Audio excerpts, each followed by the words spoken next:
स्वरा आणि रावी यांच्या फॅमिलीला. आपण त्याची सुरुवात करणार आहोत before going to their family एक सुंदर आणि छोट्या कवितेने जी स्वतः स्वराने लिहिलेली आहे. चला तर मग ऐकूया तिची कविता आणि करूयात सुरुवात. स्वरा. सो ही पोएम मी ॲक्च्युली माझ्या आजोबांच्या 75th बर्थडेला लिहिली होती. Today is your birthday. I wish I was there. Since I'm your favorite, I'm your only heir. If you weren't there, Baba would be not. If Baba wasn't there, then no Swara you'd have got. There isn't a single thing you haven't done for me. When someone asks me, where's your parent? I'd point at you and say, there's he. You were my guardian when I needed you the most. When I threw the worst tantrums, you were the only host. There is not a single grandpa who does so much. I love you the most and I say such. Happy 75th birthday. I don't need to wish you for wealth. As of right now though, I'll wish you for happiness and health. किती छान कविता म्हटलीस तू स्वरा. यापेक्षा किती अजून वेगळी सुरुवात कशी होऊ शकते आजच्या एपिसोडची? काय झालं रावी?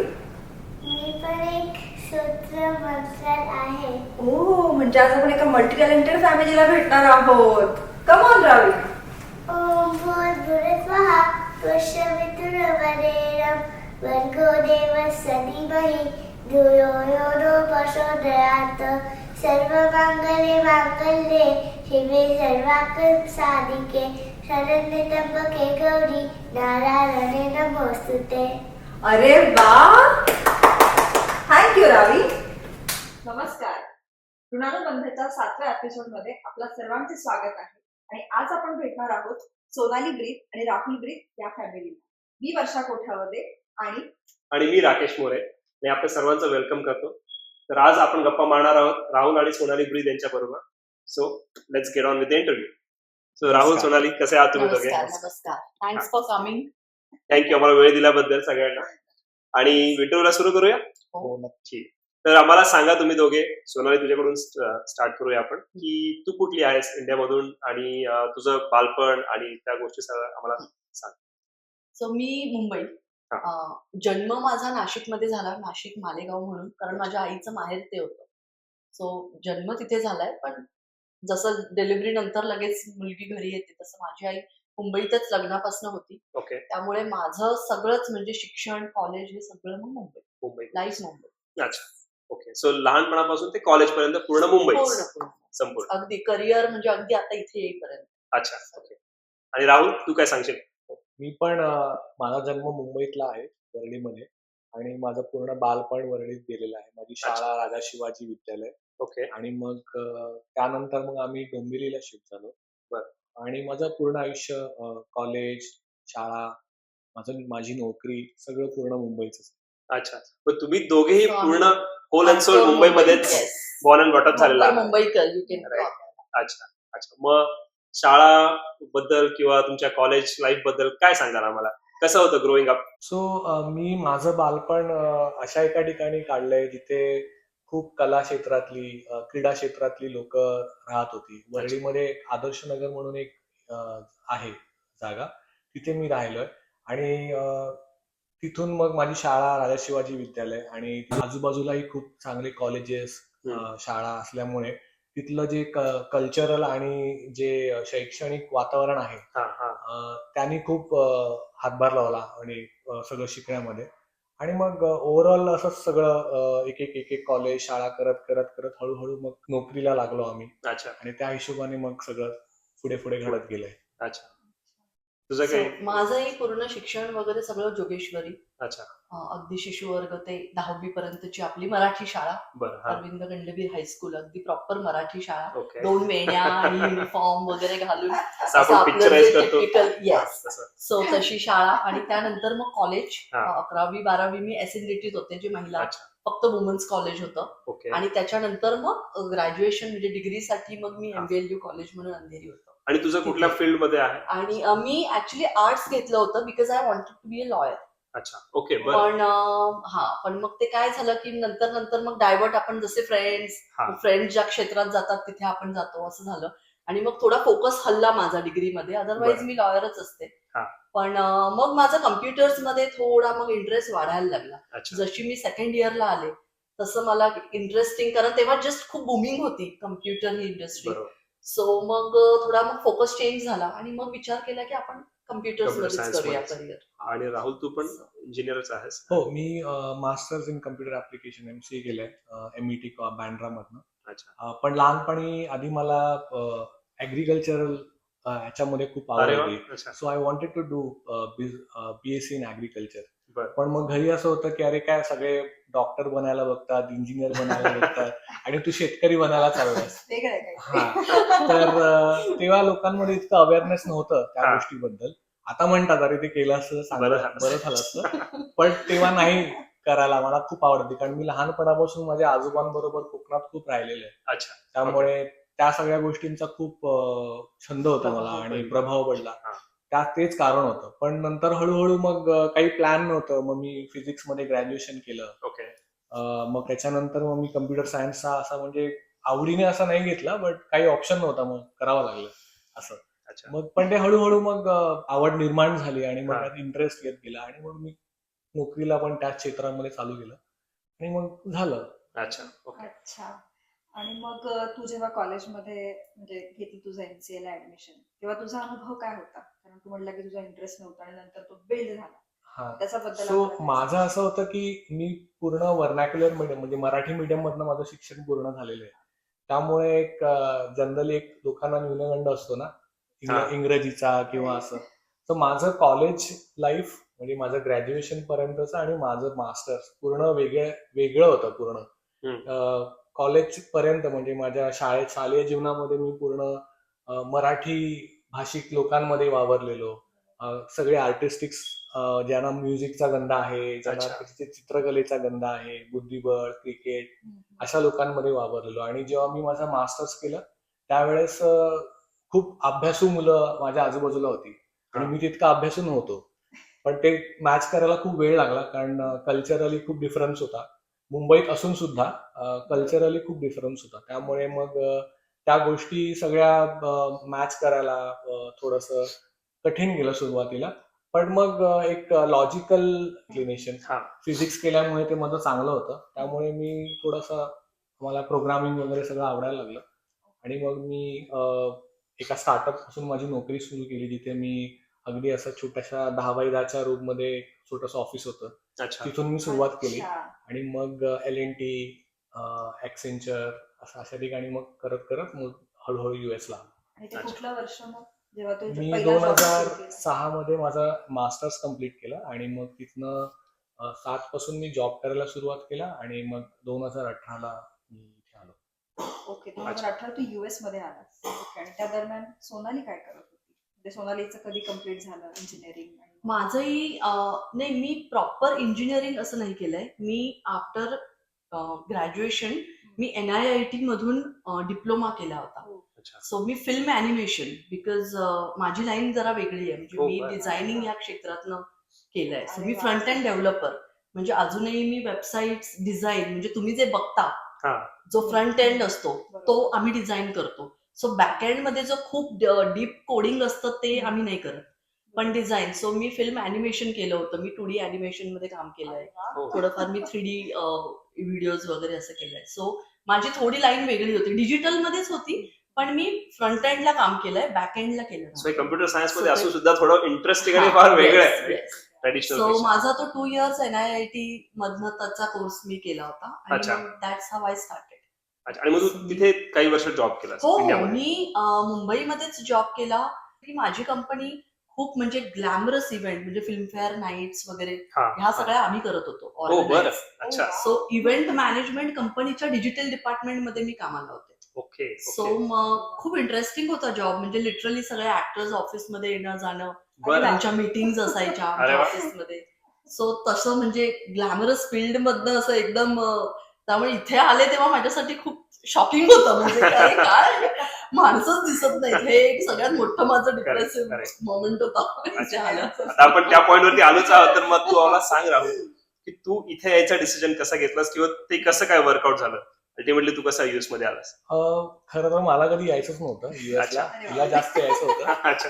पण सुरुवातीला मी नाहीच यायची, माझी इच्छाच नव्हती.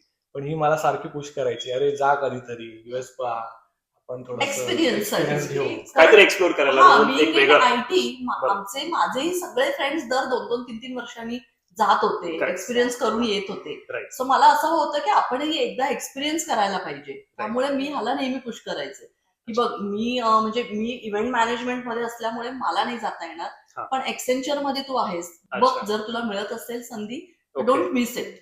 आणि मी So- थोडासा असं म्हणजे अगदी प्रॉपर नको मुंबई कशाला. आहे असं हा, म्हणतो ना. आपलं म्हणजे घर, मुंबईच्या हा, बाहेर खूप जवळ असल्यामुळे- जायचंच नाही. हा. कम्फर्ट झोन असतो ना आपल्या Correct. की नाही हे मी इथे कम्फर्टेबल तेवढा आहे. लाभ. फॅमिली सगळी तिथेच So, असते हो, हा. आणि Right. माझं पूर्ण कुटुंब म्हणजे माझे बाबांचे 6 भावंड आहेत.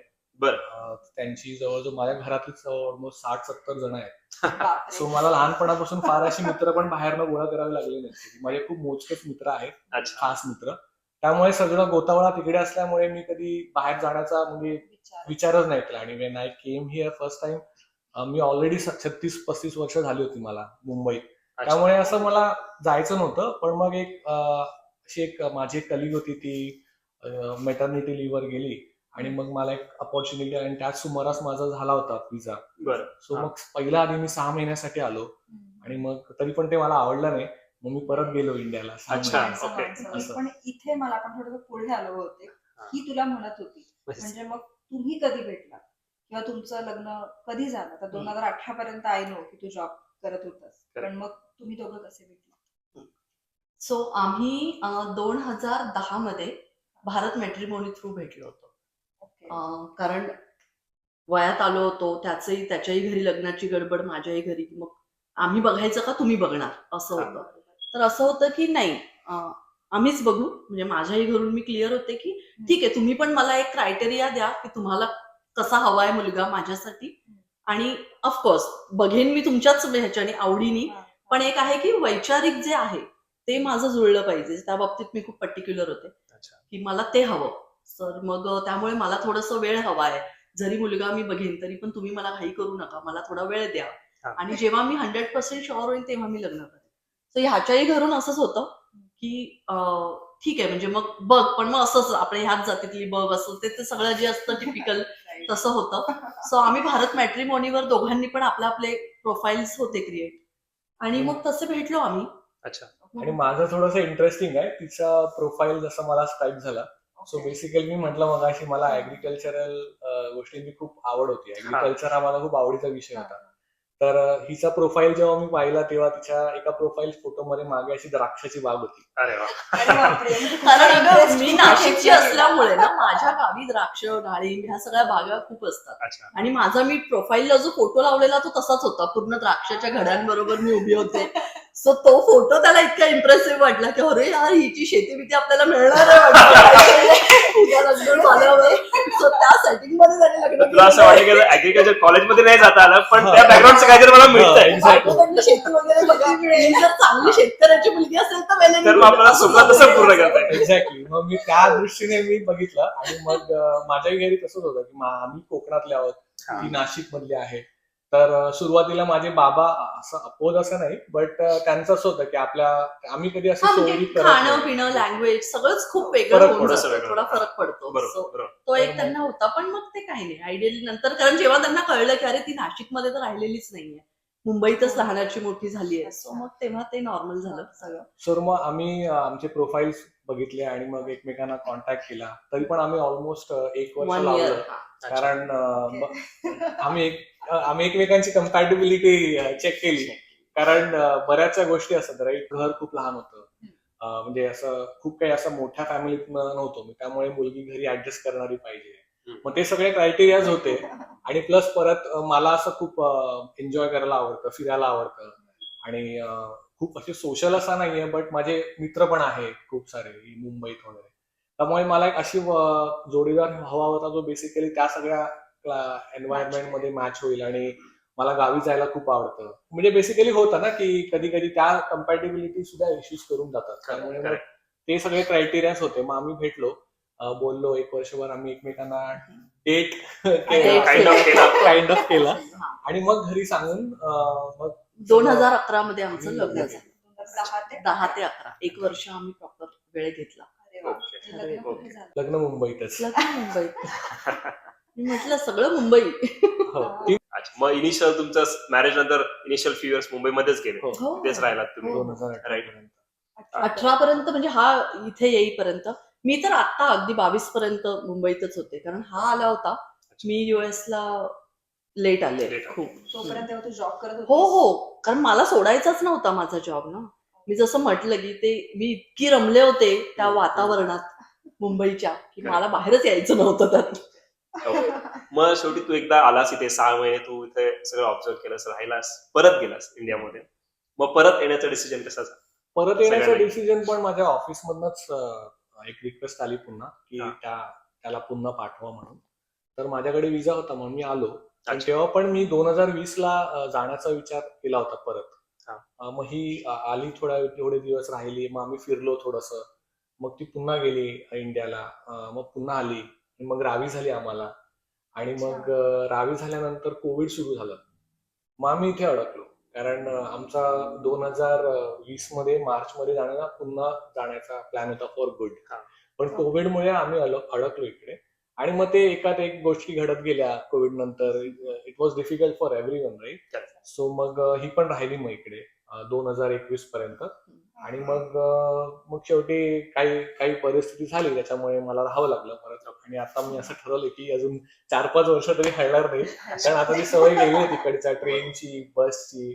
त्यामुळे मग आता थोडं असं विचार केलाय की मे बी अजून 5-6 वर्ष राहून मग विचार करू पुन्हा. आणि स्वरा कधी झाली मग?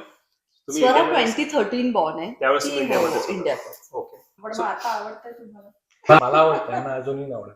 अरे वा. त्याला आता आवडतंय, कारण कसं झालं आता तो गेले 7 वर्ष इथे आहे ऑलमोस्ट. हा. सो त्याला आता ते म्हणजे वर्क लाईफ जे आहे त्यात तो इथला सेट झालाय. हा, म्हणजे बाकी मला काही नाही, अजूनही तो मिस करतोय, फॅमिली मिस करतोय, ते सगळं आहेतच पॉइंट. पण त्याचं असं झालंय की नाही, म्हणजे वर्क लाईफच्या हिशोबाने बरं आहे की पर्सनल पण वेळ देता येतोय फॅमिलीला पण, आणि वर्क लाईफ कल्चर जे आहे. सो त्यामुळे त्याचं असं झालंय की रिटायर इथे होऊया आणि मग रिटायर झाल्यावर अच्छा. जाऊया जाऊया. पुन्हा. जाऊया. So that's the plan. आता स्वराला आम्ही खूप ओकेजन्स मध्ये, सॅमच्या भरपूर इव्हेंट्स मध्ये तिला आम्ही परफॉर्म करताना बघतो, तिचे गाणी ऐकतो, तिचं पोवाडा ऐकतो. पोवाडा वॉज द फर्स्ट टाइम जेव्हा माझं लक्ष गेलं की अरे काय सुंदर पोवाडा म्हणते, आणि असं कोणी आधी म्हणत नव्हतं. तिच्याबद्दल सांगा की तिला ही आवड कशी काय निर्माण झाली, आणि तुमच्या फॅमिलीमध्ये हे वातावरण म्युझिकचं आहे आधीपासून, की तुमचं बॅकग्राऊंड काय आहे म्युझिक मध्ये, आणि ते कसं काय डेव्हलप झालं? तर मुलांमध्ये पण ते दिसतंय आम्हाला एवढं प्रकर्षाने, म्हणून विचार. सो म्युझिक असं आमच्या फॅमिलीमध्ये कोणी नाहीये, दोघांच्या फॅमिलीत कोणी नाहीये. पण जसं मी म्हणालो, मी ज्या ठिकाणी राहत होतो लहानपणी तिकडे खूप सारे कलाकार होते, त्यामुळे मला लहानपणापासून गाण्याची खूप आवड होती. अच्छा. मी असं प्रोफेशनली किंवा असं कधी मी ट्रेनिंग घेतली नाही, क्लासेस वगैरे आपण क्लासेस नसेल. वगैरे नाही केली. हा.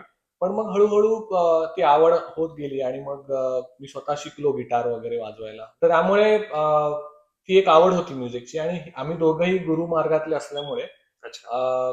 आम्हाला भजनं गाणं हे सगळं करायला खूप म्हणजे आवडतं. कानावर आमच्या म्युझिक हे लहानपणापासून लहानपणापासून होतं, पडतं. कारण हा सुद्धा पंत महाराज म्हणून बेळगावचे आहेत, त्यांच्या मार्गातनं ह्याची फॅमिली.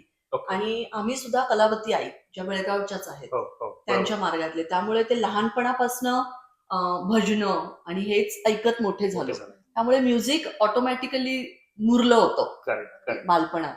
सो ती एक आवड होती. पण तेच आहे की त्यावेळी एवढा स्कोपही नाही रे, म्हणजे आई वडिलांनाही कधी एवढं सुचलं नसेल की अरे छान गातायत तर चला आपण क्लासला टाकूया वगैरे. Right. ते तेवढे दिवस असते ते हे नव्हते, त्यामुळे मग ती आवड आता जाऊन कुठेतरी मग संधी मिळते तर करतो पूर्ण. आणि- असं आहे. छान सोनच करताय तुम्ही हो. त्याचं. आणि मग इतिहास आणि एन्शंट आर्किटेक्चर म्हणजे आपल्याकडे जे आहे सगळं त्याची हा. मला खूप आवड आहे. अच्छा. म्हणजे मला माझ्या बहिणीचा नवरा ही actually influenced me a lot. बरं. त्याला, कारण तो खूप इतिहासाची पुस्तकं वगैरे वाचतो, आणि मलाही आधीपासून वाचण्याची आवड होती इतिहासाच्या बद्दल. त्यामुळे जेव्हा स्वरा झाली आम्हाला, तेव्हा आम्ही असं ठरवलं होतं की तिला ह्या सगळ्या गोष्टींना आपण इंट्रोड्यूस करूया हळूहळू लहान वयातच. ओके. आणि मग म्युझिक आणि इतिहास, कारण आपला इतिहास इतका जाज्वल्य आणि आहे. खरं तर बाहेरच्या कुठल्याही सुपर हिरोजची आपल्याला गरजच नाही, इतके सुंदर खऱ्या कथा आहेत आपल्याकडे. तर त्यांना त्या आधी लहानपणापासून सांगाव्या या दृष्टीने आम्ही सुरुवात केली. आणि then she also have taken lot of efforts, खूप तिने एफर्ट्स टाकले. म्हणजे माझा फोकस एकच होता रे, की ती जेव्हा झाली तेव्हा की तिने सुपरमॅन, स्पायडरमॅन ह्याला असं कोणाला तरी आयडल न बनवता आपल्या अशा कुठल्या तरी एका कॅरेक्टरला आयडल बनवावं की ज्यांच्याकडनं सगळंच आयुष्य तिला म्हणजे कधीही ती प्रॉब्लेम मध्ये असली तरी त्यांना आठवल्यावर अरे नाही त्यांनी तसं केलं होतं, त्या गोष्टीतनं ते निघाले होते. सो मी तर माझ्यासमोर तर खूप छोटे छोटे प्रॉब्लेम्स आहेत. सो गिव्हअप न करणं कुठल्याही गोष्टीत किंवा स्ट्रॉंग स्वतःची सेल्फ रिस्पेक्ट जपून माणसं जोडणं, ह्या सगळ्याच गोष्टी एक शिवाजी महाराजांमध्ये आपण बघितलाय, त्यांचा बरोबर. इतिहास वाचलाय. सो मला वाटतं की त्यांच्यापेक्षा ग्रेट कॅरेक्टर कोणी तिने फॉलो करू नये असं एक माझी इच्छा होती. आणि त्यामुळे मग- स्वराचा एक इंटरेस्टिंग फॅक्ट आहे की स्वराचा बर्थडे आणि संभाजी महाराजांचा बर्थडे एका हा. दिवशी आहे. अरे ते वा. एका दिवशी होतं. अरे ते वा. खूप तर special. ते एक आम्ही मग तिला मग ते लहानपणापासून अगं तू पडली तरी पण तू रडू नाही शकत कारण तू संभाजी महाराजांबरोबर तुझा बर्थडे. सो ते किती स्ट्रॉंग होते, मग you have to be that much strong त्याची असं तिला प्रेम ते झाली. हा तसं करून मग ते तिलाही ते बिंबलं डोक्यात की अरे नाही मला स्ट्रॉंग राहायला पाहिजे कारण मी एवढ्या स्ट्रॉंग माणसाबरोबर शेअर करते समथिंग बरोबर. असं. सो ते एक म्हणजे फक्त निर्माण. आणि मला असं वाटतं ना की आपण ऍज अ पेरेंट फक्त तेच करू शकतो, कळलं का? कारण एकदा जसं जसं मोठे होतो ना आपण तेव्हा आपली विचार करण्याची क्षमता वाढलेली असते, तेव्हा मग त्या मिनिटाला आपण काय चांगलं काय वाईट हे त्या वयात त्यांना नाही शिकवू शकत. हम्म, हम्म. सो मला असं वाटतं की त्या प्रत्येक गोष्टीची एक वेळ असते आणि त्या वर्षात that's the only job as a parent आपला आहे की बाबा हे चांगलं हे वाईट. हम्म. मग ह्याची समज असली पाहिजे, कुठल्याही लेवलला गेल्यावर कुठे थांबायचं हे मुलांना कळलं पाहिजे. सो ते एक फक्त ऍज अ पेरेंट म्हणून आमचा एक नेहमी हे असतो की So, हे कळलं प्रश्न पाहिजे. आहे फक्त छोटा मला. आता स्वरांनी जे स्टार्ट केली आपल्या ह्या इंटरव्ह्यूची, तिने छान कविता बाबांवरती तिच्या हम्म. आपल्याला म्हणून आजोबांवरती. आजोबांवरती तिच्या. तर ती किती तिचं रिलेशन काय आहे तिच्या घरच्यांसोबत? तर ते कसं झालं की आम्ही दोघेही जॉबला असल्यामुळे दोन आणि मुंबईचं लाईफ एवढं फास्ट म्हणजे सगळ्यांनाच माहितीये. सो सकाळी म्हणजे 8ला घरातून निघायचं, ट्रेन फिक्स ट्रेन असते, ती ट्रेन पकडून ऑफिसला जायचं, ऑफिसमध्ये एक 8-9 तास काम करून घरी यायचं. सो सकाळी जाऊन रात्री आम्ही यायचो दोघे. आणि जनरली हा US शिफ्ट मध्येच काम करत होता इंडियात Okay. असताना. त्यामुळे असं व्हायचं की मला सकाळी 8ला घर सोडायला लागायचं आणि मी जायचे तेव्हा ती झोपलेली असायची आणि मग हा नंतर 11 वाजता 12 वाजता वगैरे जायचा. सो ह्याला सकाळी तिच्या बरोबर थोडा टाइम स्पेंड करायला मिळायचा. मी संध्याकाळी 7-8ला घरी यायची, मग मी रात्रीचे जे काही 2-3 तास आहेत ते तिच्याबरोबर. पण तो बाकीचा दिवसभराचे जे काही तिच्यावर संस्कार म्हण किंवा तिचं खाणं पिणं हे सगळं तिच्या आजी आजोबांनी केलं. आणि ते छान त्यामुळे संस्कार आहेत. तिचं आम्हाला bonding दिसतंय. फार सो strong आहे. तिचं बॉन्ड खूप जास्त स्ट्रॉंग आहे. म्हणजे अजूनही आता असं झालंय की बाबा एकटे असतात, आई आता हयात नाहीये, पण आमच्यापेक्षा जास्त काळजी तिला असते की मम्मा आपण मग असं नाही, आता आजोबा म्हातारे होत चाललेत, अरे मग बापरे. आपण मग कसं, मग आपण कधी जायचं इंडियाला, कारण आपण त्यांच्याकडे राहणं गरजेचं आहे. सो ह्या गोष्टी म्हणजे त्या ऑटोमॅटिक तिच्यात ती आलेल्या आहेत. समज तिला ते आम्हाला ऑटोमॅटिक आम्हाला तिने catch काहीही त्या केलेली. बाबतीत शिकवावं तिला लागलेलं नाहीये. सो ते आम्हाला कधी कधी खूप छान पण वाटतं की येस यु नो की आमच्या मुलीमध्ये कुठे ना कुठे ते इमोशन्स आणि ते सगळं आलेलं आहे. आणि त्यामुळे ती she has a great bond with her grandfather. यापेक्षा आपण अजून काय अपेक्षा Correct, करतो? correct, म्हणजे हे correct. अगदीच ते आहे. आपसूक आलेलं हो. आहे तर. आणि coming back to your question की पोवाडा ती कशी शिकली, तर बरोबर. बेसिकली आम्ही तिला किल्ले मग वेगवेगळ्या महापुरुषांच्या समाध्या आहेत, जसं संभाजी महाराजांची आहे, शिवाजी महाराजांची, जिजाबाई, मग हंबीरराव मोहिते, हा. हे सगळं आम्ही तिला दाखवायचो. मग आम्ही रोड ट्रिप करायचो. अच्छा. इथून आम्ही पार बँगलोर पर्यंत वगैरे रोड ट्रिप्स केलेले आहेत. अरे वा. अरे वा. कर्नाटकामध्ये खूप सुंदर सुंदर, तमिळनाडूमध्ये खूप सुंदर मंदिर आहेत, पॉंडिचेरी इकडे तिकडे. सो अशा ठिकाणी तिला आम्ही घेऊन जायचो. तसंच एकदा आम्ही रायगडावर चाललेलो आणि रायगडाला जाताना तिला सांगितलं की that was her first trip actually. तर मग ते जाताना तिला सांगितलं की चल आज आपण चाललोय तर आपण तुला एक गाणं ऐकवतो. आणि त्यावेळेस ते मी शिवाजी राजे भोसले भोसले बोलतोय, बोलतोय. त्या तो movie पिक्चरचा release मूवी जसं पोवाडा रिलीज मग झाला आम्ही तो पोवाडा. लावला ऑन द वे, अच्छा. गाडीत अरे वा. आपण ऐकत ऐकत जाऊया असं. आणि तिने तो अर्ध्या रस्त्यामध्ये पूर्ण पाठ केला.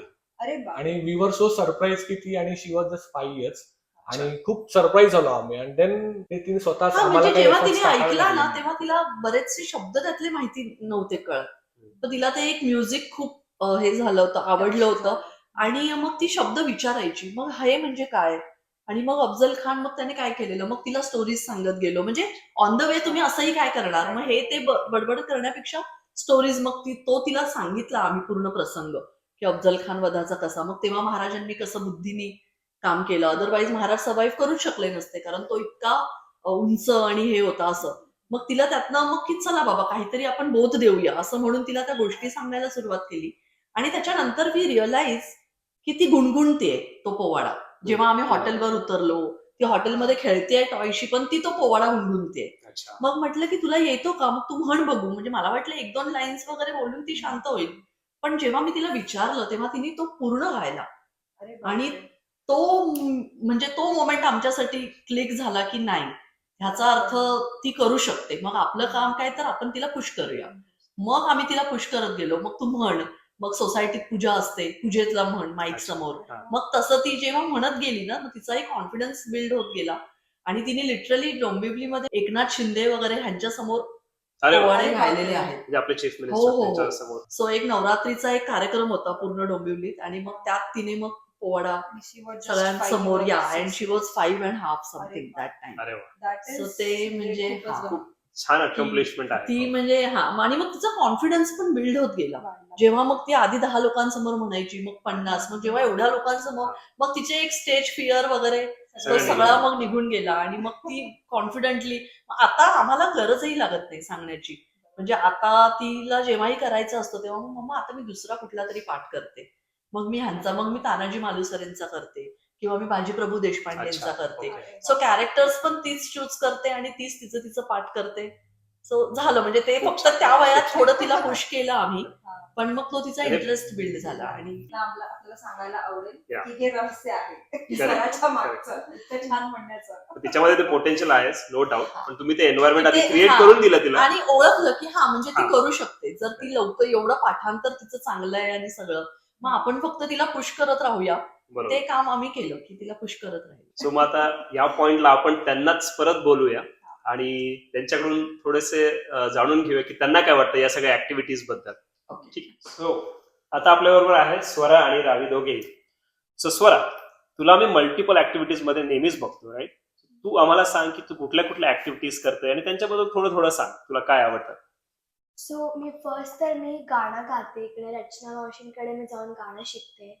आणि मला खूप आवडतं ते. अच्छा. ते खूप छान गातात गाणं आणि मला शिकायला खूप मजा येते.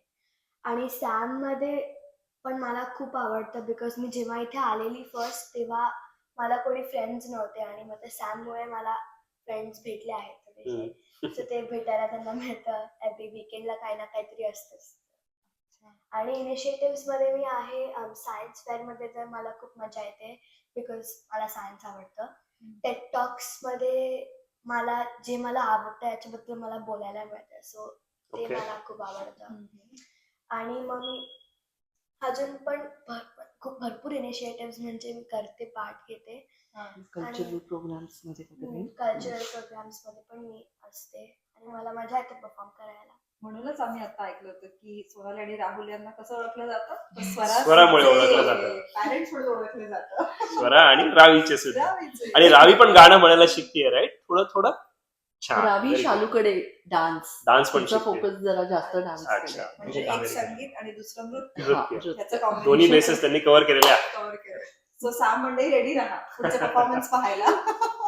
Thank you Swara, thank you Ravi. आता या टप्प्यावर आपण एक छोटीशी गंमत म्हणजे रॅपिड फायर गेम खेळूया. रेडी? ठीक आहे. जर तुम्ही दोघेही एखाद्या चित्रपटातील जोडी असता तर कोणत्या चित्रपटातील असता? मी माधुरी दीक्षित. माधुरी दीक्षित पण कुठल्या मूवी हम मध्ये? आपके हैं कौन? हम आपके हैं कौन? अरे अच्छा. माधुरी आता आपण मला प्रेम सलमान खान म्हणायचं आवडत नाही. नाही, तू दुसरा चूज करू का? शकतो. सांगू शकतो. दोन मूवी सांगा. तर तिची फेवरेट आहे माधुरी दीक्षित. हम आपके हैं ना, हा, हम आपके हैं कौन is my त्यामुळे favorite. I would be like that. अच्छा, म्हणून म्हणून सलमान. दिशा आणि सलमान. प्रेम अशी स्टोरी ओके, बरं. So next question. तर मला ह्याचं उत्तर कदाचित माहितीच आहे, मी काइंड ऑफ गेस करू शकतो, पण तरी सुद्धा लोकांसाठी तुम्हाला जर फ्लाय बॅक इन टाइम करायचं असेल, तुम्हाला एक टाइम मशीन दिली, तर तुम्हाला कुठल्या टाइम पिरियड मध्ये जायला आवडेल आणि का? मला डेफिनेटली शिवाजी महाराजांच्या काळात जायला आवडेल आणि नक्कीच त्यांचा मावळा बनूनच हा. त्यांची सेवा करणं ह्याच्यापेक्षा जास्त माझ्यासाठी काय. सो मी डेफिनेटली पुन्हा मला त्या शिवकालीन. 18 शिवकालामध्ये पाठवा आणि मी त्यांचा मावळा म्हणून मरण पत्करायलाही तयार होते. अरे अरे बापरे, वा, वा.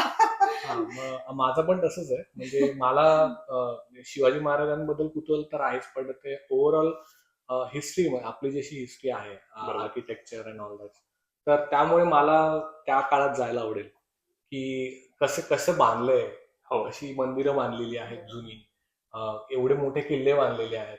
म्हणजे तसं आर्किटेक्चर आता बांधणं शक्यच नाही, म्हणजे बांधलं तरी टिकत नाही, मग ते काय करत असतील.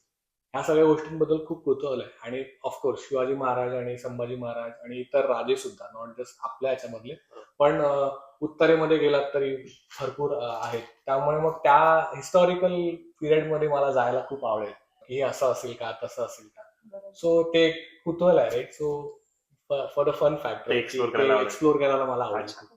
ओके. सर्वात जास्त खवय्ये कोण आहे? खवय्ये मी आहे. मी नाही, माझ्याकडून बघून नाही. तिला वाटतं. हा नाही, तिच्याकडे हा बरोबर वाटत नाही. अगदी पर्टिक्युलर एवढंच जेवायचं, एक घास एक्स्ट्रा चालत नाही वगैरे, माझं असं नाही. मी फुल ऑन फुडी आहे. Okay. त्याची कुठली आवडती डिश आहे आणि तुझी कुठली आवडती डिश आहे? तू सांग. एकमेकांबद्दल आवडतीची डिश सांगू शकता का? तू कन्फर्म कर. तुला सांबार आणि राईस खूप आवडतं. Sambar rice. South Indian dishes कुठल्याही, अच्छा. इडली, डोसा, सांबार, राईस. आणि राहुलला काय आवडतं? राहुलला मोदक आवडतात खूप, उकडीचे. स्वीट डिश मध्ये उकडीचे. आणि बाकी असं खरं त्याचं ना खाण्याचं काही हे नाहीये. मला असं काही फार असं खूप हा, एखादी त्याला गोष्ट जरी आवडत वरण असेल भात तरी पोळी भाजी असं सिंपल आहार जरी रोज दिला तरी तो रोज खाऊ शकतो. त्याला असं काही वेगवेगळं काही द्या असं काही नाही. It's not demanding. आणि आपण- स्वयंपाक कोण छान करतं? तीच करते. माझ्या घरी म्हणजे it's not a right thing to say, but माझ्या घरी मी कधी बनवलंच नाही, कारण माझ्या घरी माझ्या 2 बहिणी, आई असल्यामुळे मी कधी किचन मध्ये गेलोच हा. नाही. पण इथे आल्यानंतर खूप काही करावं लागलं. नाही, आणि काय होतं ना, आई म्हणजे ह्याची आई होती ना, तर त्या स्वतःच इतक्या उत्कृष्ट स्वयंपाक करणाऱ्या होत्या की त्यांना आवडायचंही नाही दुसरं कोणी. म्हणजे मला आई आता जेव्हा 22 मध्ये गेल्या त्यानंतर मी स्वयंपाक करायला लागले.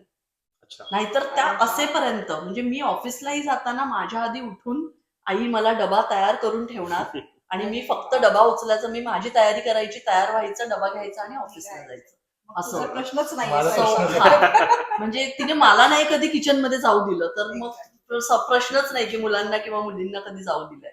सो त्यामुळे ते मी समजू शकते त्याचं. म्हणजे तो US ला आला तेव्हा त्याला चहा सोडून काहीही येत नव्हतं. तो म्हणजे मला सगळं माहिती नंतर होतं. युट्यूबवर बघून मग पण- आपलं त्याने सगळं केलं मॅनेज असं. So, दोघांपैकी कुणाला जास्त वेळ सोशल मीडियावरती, फोनवरती राहायला आवडतं? ह्याला. अच्छा. तिला. त्याला आवडतं. आणि त्याचा तुला त्रास होतो? ऑफकोर्स त्रास होतो ना. अरे म्हणजे टॉयलेटमध्ये जर कोणी अर्धा तास फक्त रील्स बघण्यात वेस्ट करत असेल तर ऑफकोर्स त्रास होतो की अरे यार बस झालं आता. आणि या सगळ्याच घरातल्या महिलांचा प्रॉब्लेम आहे. हा, सो जर एक दिवस भूमिकांची अदलाबदल झाली तर कोण जास्त त्रासलेला असेल? डेफिनेटली तोच त्रासलेला असेल. Obviously, आता मी तुझ्या भूमिकेत जाणार ना. हा. थोडा ट्विस्टेड प्रश्न आहे, पण कळलं असेल तुम्हाला. मी तिच्या भूमिकेत गेल्यावर मीच त्रास केला. म्हणजे मी त्रासलेली असते दिवसभर. हो. सो आता लास्ट पार्ट कडे आपण आलो इंटरव्ह्यूच्या. तुम्हाला काय सांगायचं आहे सॅम बद्दल किंवा इन जनरल तुमच्याबद्दल सुद्धा, जे या इंटरव्ह्यू मध्ये आतापर्यंत कव्हर नाही झालेलं? फील फ्री टू सॅम से. बद्दल सांगायचं म्हणजे आता सॅम खूप छान करताय आपलं, हे काही वेगळं सांगायची गरज नाहीये. तर सध्याची जी आपली एक टीम आहे, जे ते जुळून आलेलं आहे समीकरण, म्हणजे लोकही इतके उत्साही झालेत कारण अपॉर्च्युनिटी मिळते आणि त्याचं सोनं करतायत. बेसिकली तेच आहे की जसं मी म्हटलं की माझ्यासारखे जेव्हा मी आले होते आता 2023 मध्ये, तेव्हा आल्यावर फक्त डिप्रेशन यायचं राहिलं होतं मला इथे. कारण एकतर इतक्या गजबजलेल्या सिटीतनं इथे आल्यानंतर काहीच नाही करायला, आणि बरं बाहेर निघालं तर लोक दिसत नाहीयेत, ते गाड्यांचे जे आवाज पॉ पॉ ते येत नाहीयेत. सो काही नव्हतं. सो इतकं असं म्हणजे ब्लँक झाले होते एका पिरियड मध्ये. पण मग जेव्हा आपले हे इनिशिएटिव्ह जेव्हा सगळे सुरू झाले, त्यामुळे इतकं असं वाटतंय की वाव किती काय काय आहे करायला, यु नो. आणि एव्हरी वीकेंड आपले छान म्हणजे मुलांना इथे घेऊन जा, कारण मुलांच्या प्रॅक्टिसेस आहेत, आपल्या प्रॅक्टिसेस आहेत.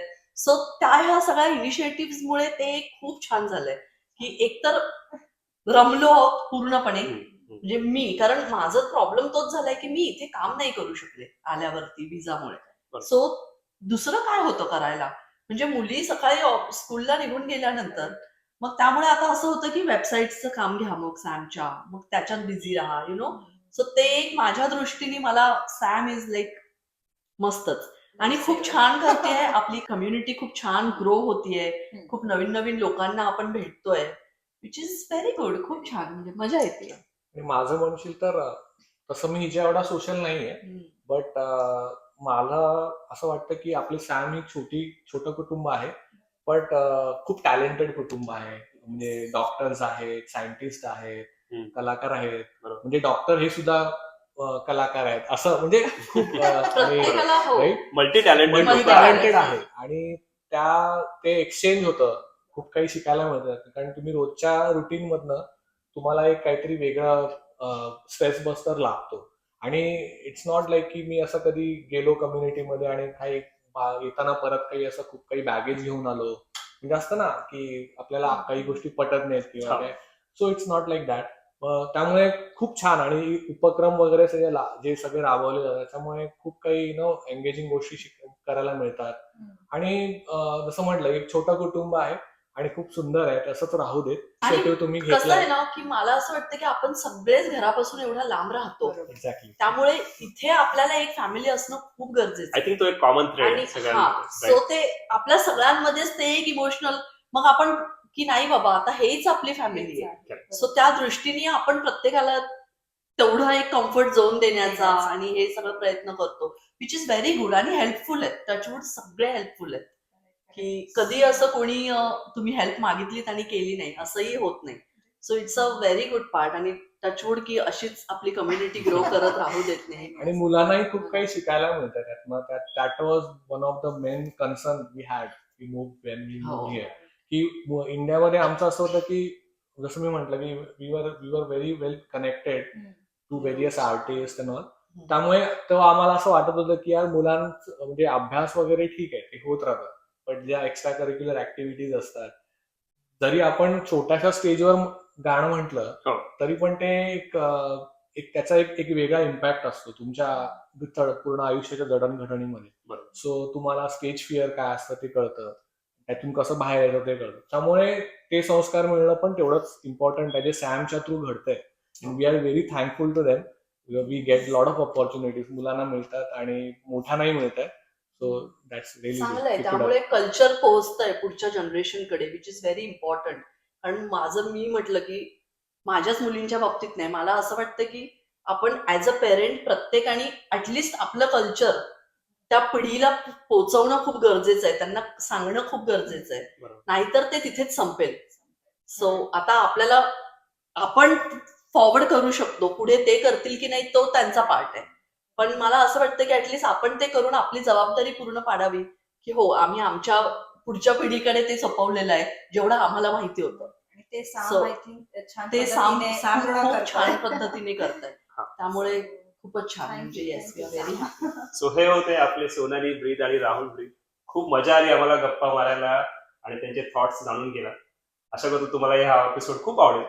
सो आम्हाला जॉईन केल्याबद्दल सगळ्यांना थँक्यू. आणि खूप थँक्यू घरी आल्याबद्दल आणि आम्हाला ही संधी दिल्याबद्दल. आवडतो. Thank you so Thank you. much.